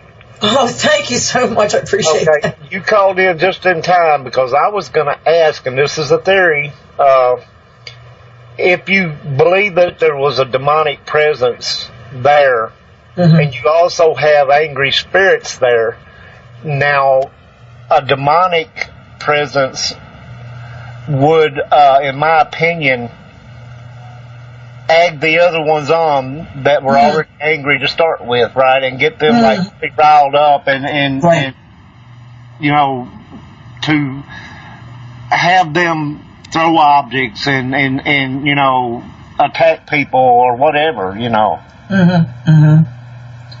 It's definitely something that is being it hides in the shadows more. It kind of waits for its timing, because we'll have where it revs up at different times and then it backs down, because we had Bill Bean here about 5-6 weeks ago, and he did a full blessing through the house again, and what it does, it kind of calms things down, and there's like surface spirits or things that maybe are just moving through here, they get to move on, like he almost gets to release them.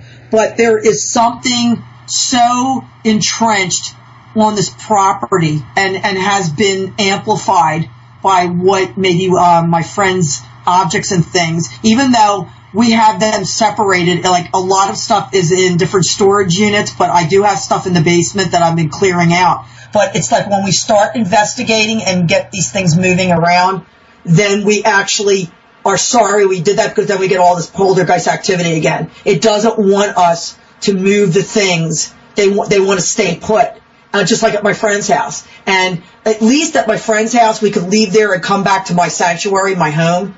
But now that stuff is in my house, and my sanctuary is threatened. And it's not, you know, it's supposed to be your safe haven. And you've got people, you know, spirits roaming around in here, and shadow guys, and things being thrown, and, you know, God knows what else. It's, you know, it's really a crazy way to live. Sir, William, did you have a question for Anita? Well, First, I wanted to talk to her about her son, but now that she's talking about having her house filled, her sanctuary, her place on earth, infested with these spiritual cockroaches. If you had something in your cellar that was odious, you would get it out. And if it was valuable, you would put it in the storage area 5 miles away and just say, there, well enough for it. And I really do recommend, Anita, that if you feel unsafe in your home, that you do exactly that. And I don't care if these things are the Hope Diamond. There's a limit to value. Oh yeah. Well, we're in the process now of getting things, you know, out. Like some things have been in one storage thing and they're in another, because we had a limit and now we put it in another place. So what we're trying to do is get the things, you know, like sort, just get in groupings, and then, you know, we have an auctioneer who, see, what I'm afraid of is there's something that we have not yet discovered, that we're still looking for, and we don't want anyone else to have this thing like in their life. So we are we've been doing investigation and trying to find stuff, and trying to find this one particular thing.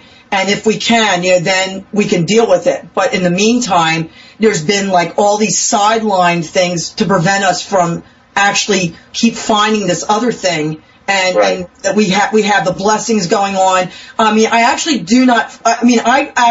I'm okay in my house at this point, because I have, I know I'm being guarded, and Bill Bean, you know, he says I'm a phone call away, but it is not a way to live, you know, when you're getting these things rev up again, because there's an unsettling kind of interaction going on with these objects. So it's definitely, this is our goal now, is to get the things completely out, but in an area where we just don't want anybody else to have to be, you know, in this situation. This is what we're afraid of. That's fine, but nobody lives at the storage space down the road from where I live. It's a garage attached to another garage attached to another garage. Right. Nobody's going to have to deal with whatever it is that you have in your cellar that you want to get out of your cellar. And there are two things that you said that really concern me. And one is that it's no way to live. And the other is that if you feel that these things are strong, they can also be insidious. Yes. And it's got to be exhausting on some level, a level that you and your son both experience because you're both sensitive. And it's unsettling, it's insidious, and eventually it wears you down. It's like sandpaper. Oh yeah. Okay. Yeah, definitely. I can burn a candle. I can burn a candle, light a match, and watch it melt. Or I can take a piece of sandpaper and every day just scratch a little bit of that candle off. Eventually, I'll get down to where there's nothing useful there. Same thing with protection, same things with, and I'm not saying you don't protect and you don't believe. What I'm saying is that you have, spirits are just as sneaky dead as they were in real life. And you're dealing with a bunch of spirits that had, let's call them moral fiber problems. Yeah, okay? Okay? The morality of the people who you in general speak of as being previous owners or having been associated with some of these artifacts that you have in your house is not exactly what I would say Southern gentlemen, to quote Roger. Okay? These might be people who say the ends justify the means. Okay? Yeah, well, it's definitely... They knew, it's so strange. My friend left me in charge to do all this. I think, it's like we've been in contact. I mean, we've had a contact with him, and he is actually so sorry that he did not warn me ahead of time, or could have made more notes or something to say, if something happened to me, this is what I want you to get rid of, or this is what I got involved in. And that's what was so almost, you felt betrayed, because here you're doing a good deed by cleaning out somebody's house, and to the extent we did it, it took 10 months, and almost 2 years of my life, to get all the stuff out of there and to the people who, was willed to. But at the same point, it's my life, and my life is being taken over by someone else's junk, and stuff. I don't want to have to deal with this. It's good for me to do the research and finish up my second book, but the idea is I want to be done with this. Once we're, with whatever we're dealing with, there has to be a place where this stuff could be put away that, nobody has to deal with, and that's where we're in the position now. This is what we're doing, because, I had so many other distractions with parents that passed away in the last couple of years, and we just got rid of their house. That took us 6 weeks of living hell to go through 38 years of stuff to get that dissolved. And it's like every time I want to do something better for myself to make my life go forward, I get interrupted with all these other duties and things I have to do. That just life happens. That then I have to go back. I go, you know what? I got to really take care of what I'm really dealing with over here, because in the end, I got to sleep at night, and I don't want to have this stuff, waking me up or causing problems, with anybody else in the family. So you say very words of wisdom. I definitely am taking everything to heart, and we want to come to the end of this journey. I don't want to be dealing with this stuff anymore, and get rid of it. Well, I don't know where you live or anything about where you live, but I am saying this. You are the center of your family. Your sanctuary is the beginning of the family tree that you have grown. And you have got to get this stuff out of the cellar. You've got to clear the roots so that your tree will be clear. Oh, very, very well put. Yes. Thank you so much.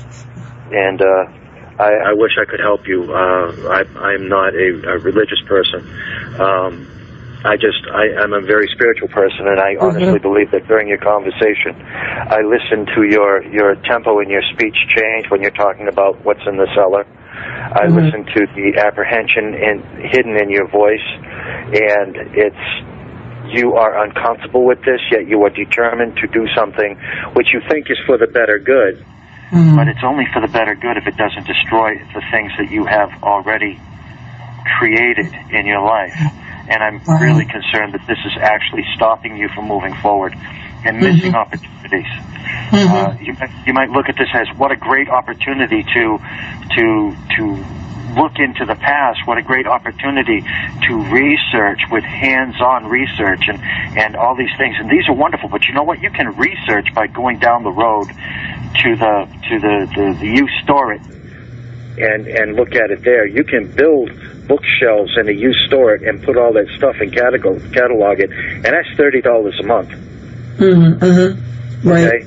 Right. How much would you pay for a good night's sleep? Would you pay $1 a night for a month to sleep well? Oh, yeah. I know where you're coming from. Yeah, okay, yeah. I know what you're talking about. I do not know your situation. I do feel the apprehension in what you're saying. Okay, and I'm not doing a crystal ball thingy or anything like that. I'm just listening to the woman who's speaking on the radio station. You really have something. You have two things going on in your house, and you're only aware of one of them. And that's what I'm trying to. You're only openly aware of one of them. Internally, you know something's going on. You're just uncomfortable with it. Yeah. So, and please, you don't know me from anybody. Take my advice for what you paid for, and it was free. Thank you. That really appreciate your heartfelt words, and I've taken them to heart. Thank you so much for your concern, and I appreciate it very, very much. Okay, and your 32-year-old son would benefit from having a mentor who is interested only in helping him with his day-to-day encounter with his gift. I say that because I went solo. I had my life torn apart by my gift, and I really all I can say is that I feel so much empathy for what your son is going through, and I really do know that you have the wherewithal and the belief system to find him a mentor that could help him with his day-to-day stuff. And it's probably somebody that you know and you're very close to already. Yeah, yes, very true. Yeah. He has to be willing to, put that, he has to decide. I told him, I said, there is people that can work with you and talk to you about things. And, the kids today, he has the gift and things, and then he just kind of puts it aside because he's so busy with his other, he has a business that he's running and things, and time gets away from him. But I tell him, I said, this is for your future. You need to have this, explained to you or working with you so you would know, if anything else were to come about, you would put it in the right context and know that, there's a reason why this is happening, and why they're coming to you or with a message, and make something from it, if it would be invaluable for him. And he has to realize that it's not just random things that are happening. There's reasons for it coming about, and I tell him I'm sorry that he would not leave me alone at my friend's house. I mean, he helped me all along all those 10 months, and he's paid a price for it. I mean, in some ways, he's not adverse to the gift, but we know that it was direct contact. He was really a target there, that they knew that they could, either connect with him or whatever. And then ever since then, he's had the dreams and, the things that he's connecting with people. So that changed our lives, being an executor for my friend's house and my son helping me. Our lives will never be the same. We can never go back to what it was before. And it's, in some ways, we have to see what life handed us and see, and as you suggest, do the better, go forward, in a better way, and not make this, we call it garbage. The garbage stuff has to be left behind. Big Bird has a question in the chat. Does she think the dead wife is a part of the hauntings too? No, excuse me, was that Roger? Yes. What was that again? She wants to know if the dead wife is a part of the hauntings too. Oh, I mean, that my friend's mother. She was definitely. She made her presence known at my friend's house. In fact, his family, his mother and father both did. His mom directly interacted with me. I had found her wedding gown that I don't know. I think she might have made it because she was a wonderful seamstress in her early life. And I wanted the brother. He had one brother who, he was estranged from, and that's why I wound up being the executor. I wanted the brother to take the wedding gown, and it was just beautiful. And he didn't want it. So when I came across it, I packed it very lovingly, in tissue, and it looked like something that Julie Andrews wore in The Sound of Music, that type of beautiful dress. And when I was packing it, I heard a noise behind me in the living room, and as something was dropped on the carpeted floor. And when I turned, it was a laminated prayer card from her funeral that was just dropped in the middle of the room, and I knew that she was there. But she was wonderful when she was alive to me and to my son, and she was a protective type of a spirit to be there. She did not hang around, but she was there kind of like watching out, whereas my friend was kind of earthbound for a while until we were able to have him move forward. But his father is still a bone of contention. His father is one of the spirits that hasn't moved on, and because of his roles that he played in 70 years ago in World War II. So there's there's a lot that will be brought out with the second book, and my research of finding out why he hangs around here, and the people that have been attracted, the deceased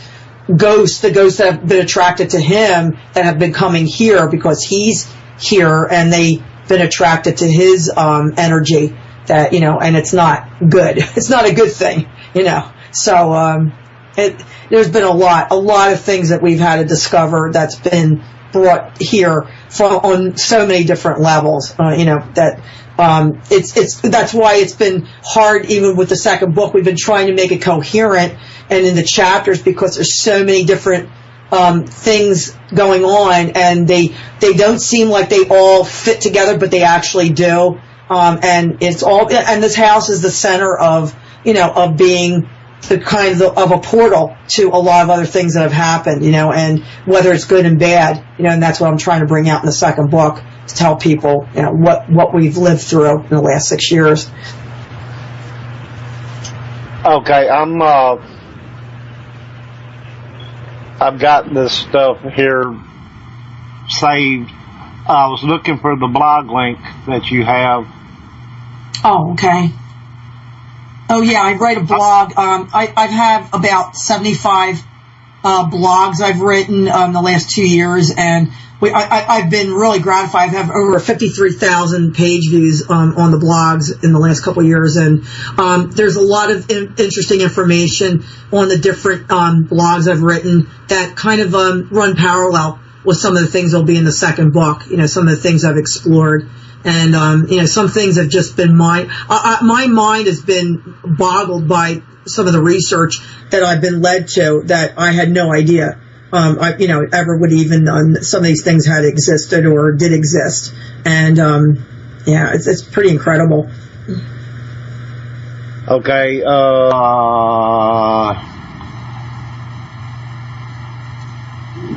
the blog link is, Anita Jo Intenzo -haunted author.blogspot.com. That's correct. Yes, thanks, okay. Roger.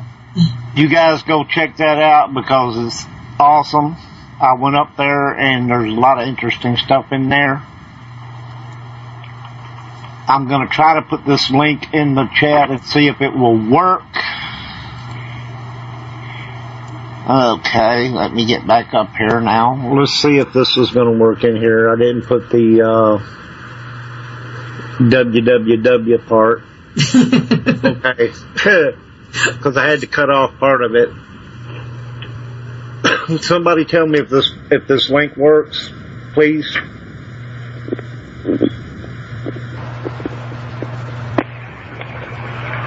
Very interesting stuff in there. I kind of skimmed through, and okay, CJ said the link didn't work.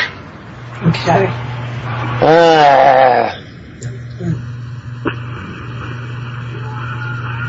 Okay, let's try this again.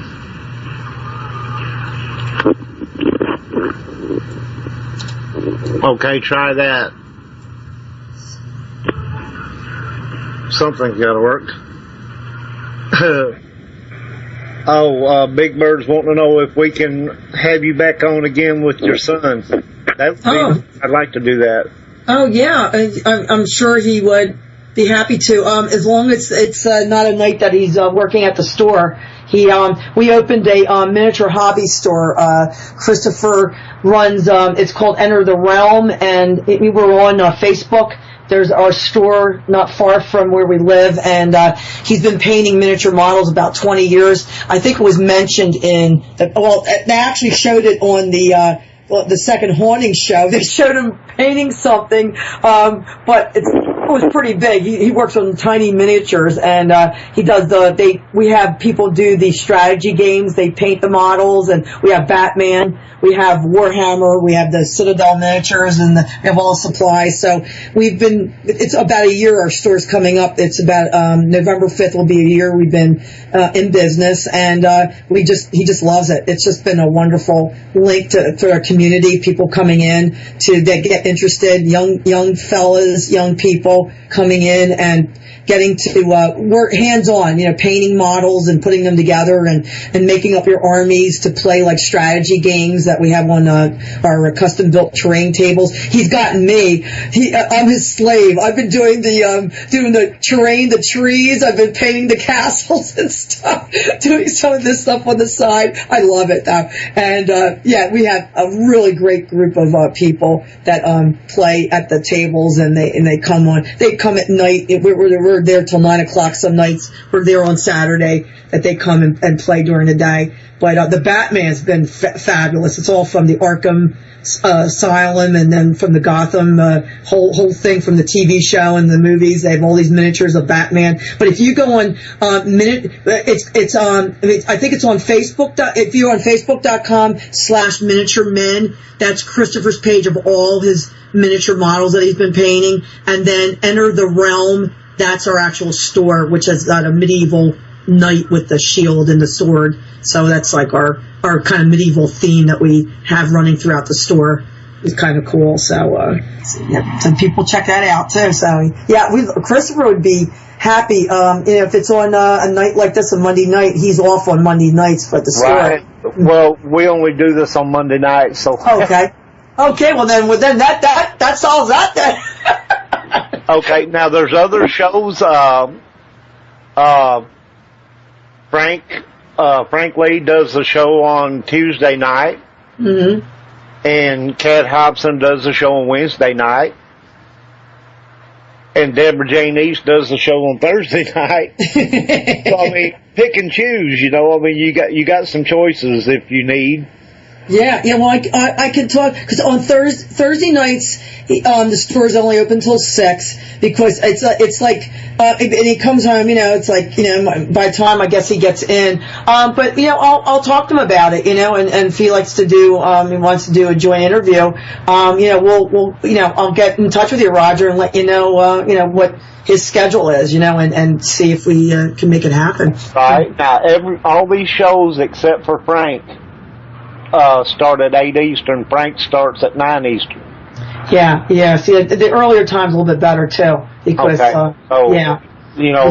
you have 3 choices of 8 Eastern, which is me, Kat, and Deborah Jane East.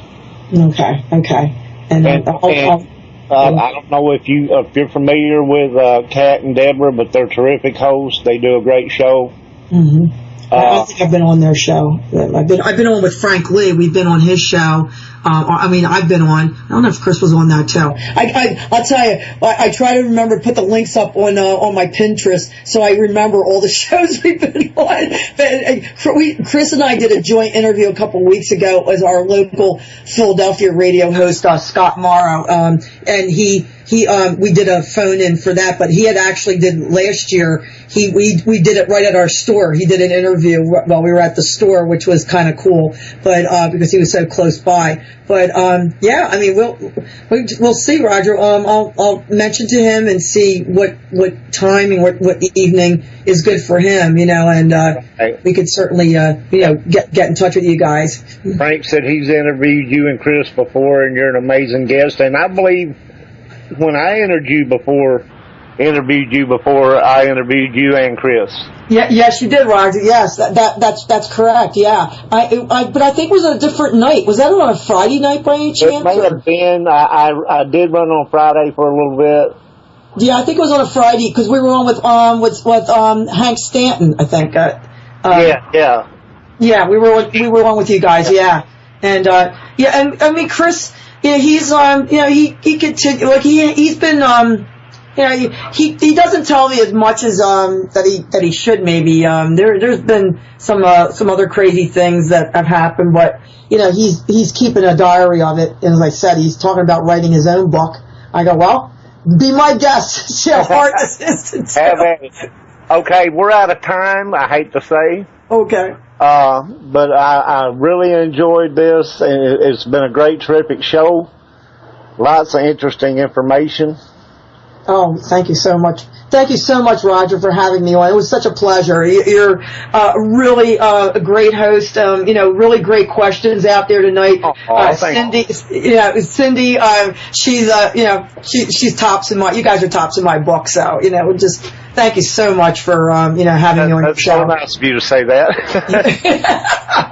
Anyways, I want to thank everybody in the chat room for chiming in, asking good questions. Everybody on your iPhones, iPads, etc., couldn't do a show without you. We appreciate you very much. Big hand of applause goes out to the Honorable C.J. John Pierre, who produces this awesome stuff. And we couldn't do it without her, so clap a hand. Yeah.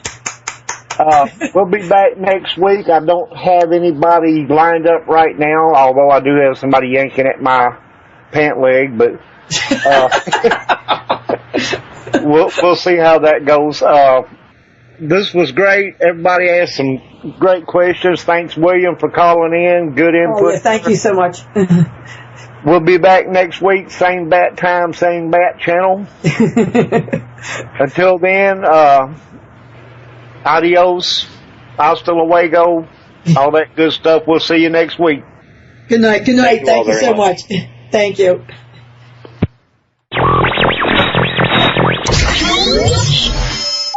You are listening to WCJV Digital Broadcasting, Youngstown, New York, the CJ Mars Radio Network.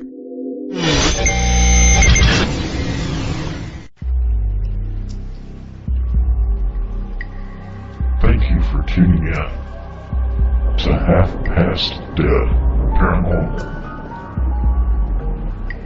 with your host, Roger Belt. We hope you've enjoyed the show, and tune in again next week as we look for more answers to the unexplained, unknown,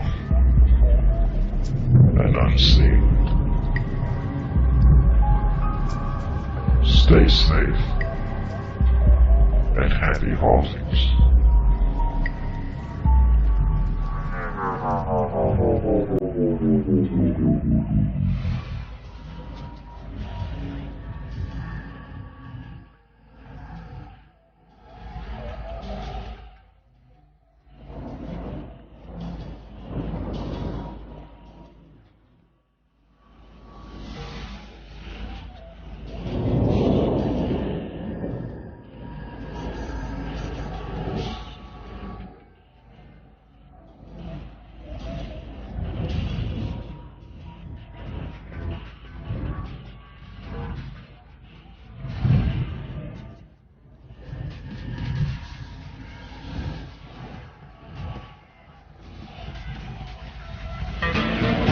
Welcome to my breakdown. See you soon.